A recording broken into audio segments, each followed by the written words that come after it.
This is Bruce Gifford again, and if you've seen my video on the 20 craziest things that happened to me in a movie theater, then welcome back. Now in that video I did promise that my first movie reviews would be Big Hero 6 and Interstellar. So the first movie we saw on Saturday was Big Hero 6, so I'm going to talk about that one first.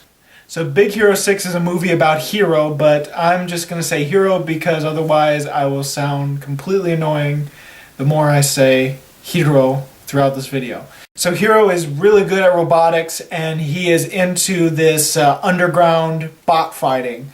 But Hero's older brother Tadashi doesn't want to see his little bro go down this possible criminal path. So he brings Hero to this technology college where he studies at and shows him his friend's inventions, which is something straight out of science fiction.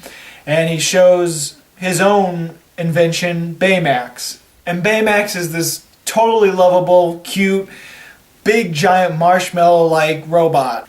Basically, he's a medbot. But a tragedy happens and Hero's invention is stolen by this masked villain that uses his technology for evil. So it ends up being Hero's and Baymax's mission to find out who's doing all this and bring him to justice. Despite not having the Marvel Studio logo at the beginning of the movie, this is a Marvel superhero film. And even in the Marvel's animated world, Stan Lee can still get his cameo. The film does follow the traditional journey of a hero structure, but then again, almost if not all superhero origin stories follow that structure. If you don't know what I'm talking about, just look it up and you'll see that almost everything plus other types of movies follow that same structure. It has all the good things you'd expect from a Marvel film combined with a family-friendly animated film. You get all the action, the superhero tech, all the funny moments, the heartfelt moments, and the great emotional moments that you'd expect from such a combination. You get some of the awkward dialogue that sometimes is just random and weird and meant to make children laugh rather than a whole family, but you don't get enough of that to the point where it feels like it's just for kids or just too kiddie of a movie. It is a family film and I'd recommend it to all ages. I also love how all the friends of Tadashi that eventually help Hero and Baymax fight the villain use the specific technologies they were working on in the college.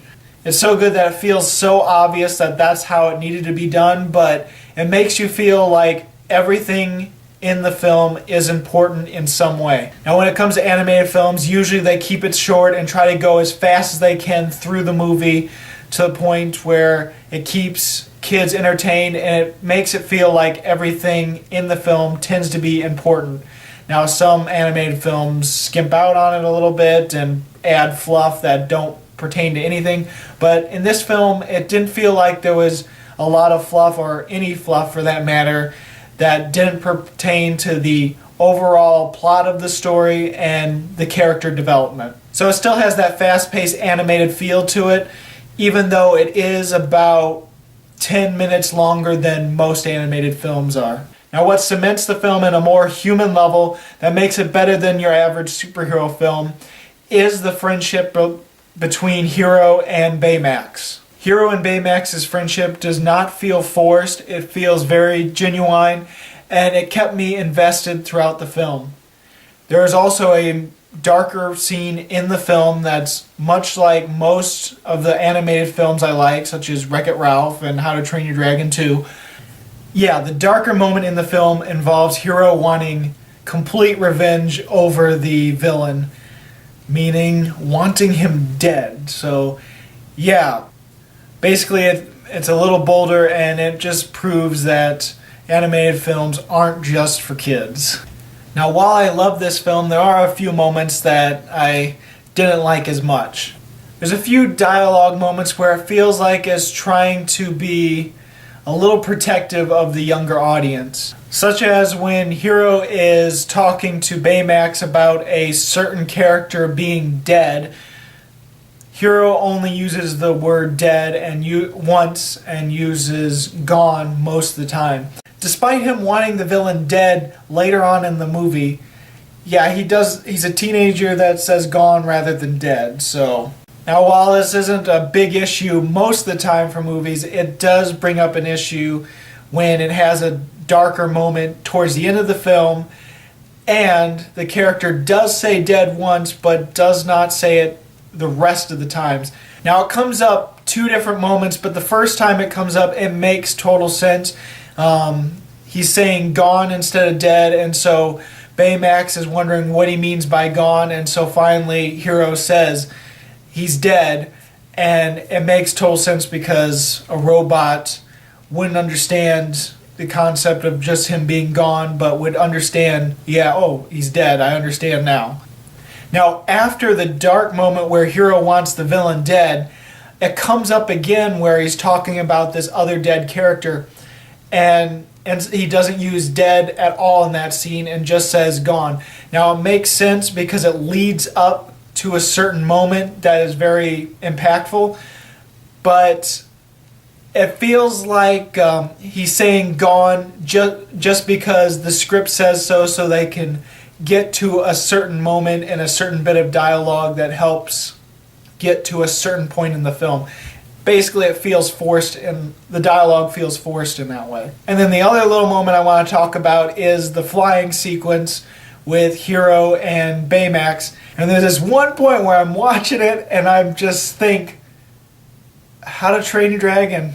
That's, I can't help it. There's this one moment where Hero has this super suit and he's got these magnets in his hands and his knees to help hold on to Baymax as he's shooting up like a rocket.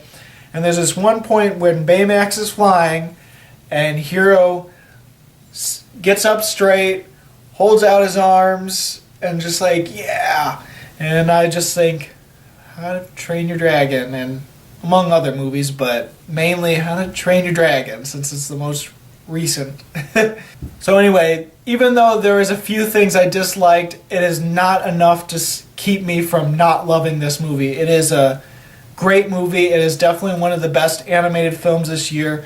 However, I do like the Lego Movie and How to Train Your Dragon 2 a little bit better than Big Hero 6, but Big Hero 6 is definitely a worth watch if you love animated films or if you even just love superhero films. So if you've already seen Big Hero 6 and you'd love to talk about it, I would love to hear your thoughts on the movie and what you agree with, what you disagree with, whatever. Just comment and I'm happy to discuss movies with anyone. But first, I better give it a rating, and I am going to rate it 4.5 out of 5. Yeah, I really love this film. There was just a few things I dislike, which brings it to a 4.5 instead of a 5. So, is Big Hero 6 your favorite animated film of 2014?